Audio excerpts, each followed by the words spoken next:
17 vjeçari BM, nxënës në shkollën e mesme të bujqësisë në Tetov nga Bërvenica, ka njoftuar policinë se të etën rreth orës 13:30 minuta është sulmuar fizikisht nga 3 persona të panjohur. Para se të ndodhte incidenti, sipas rrëfimit të tij, ai së bashku me një nxënës tjetër kanë shkuar në banatore për të blerë pajisje mjekësore, sepse në sallën e sportit në këtë shkollë është lënduar një nxënës gjatë ndeshjes sportive.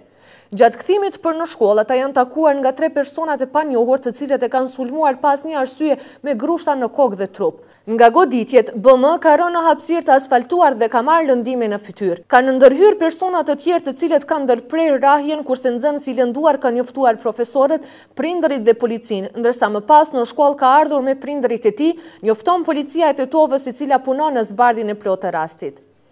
Të ejtën mbrëma, rreth orës 19:40 minuta, 40 vjeçari BM nga Bërvenica me veturën e tij Golf 3 ka arritur para shtëpisë së tij në lagjen Marshall Tito, është ndalur dhe ka planifikuar të parkohet në garazhin e tij. Pas veturës së tij është ndalur një veturë tjetër e tipit Golf me targa të Tetovës dhe nga vetura ka dalur vozitësi i cili ka filluar zënkën verbale me BM, kurse më pas ka dalur edhe një bashkëudhëtar dhe e kanë sulmuar me grushta në kokë, njofton policia e Tetovës. Sulmin e kanë ndërprer të afërmit e BM-s, të cilët menjëherë i kanë ndarë, meqenëse 2 personat e panjohur me veturën e tyre janë larguar në drejtim të panjohur, ndërsa personi i lënduar nga Bërvenica me lëndime është dërguar në spitalin klinik të Tetovës dhe më pas rasin e ka paraqitur në policinë e Tetovës. Në ndërkohë është identifikuar sulmuesi dhe gjatë ditës është ftuar në sektorin për punë të brendshme në Tetovë, qëndron në raportin e policisë së Tetovës, e cila punon në zbardhjen e këtij incidenti.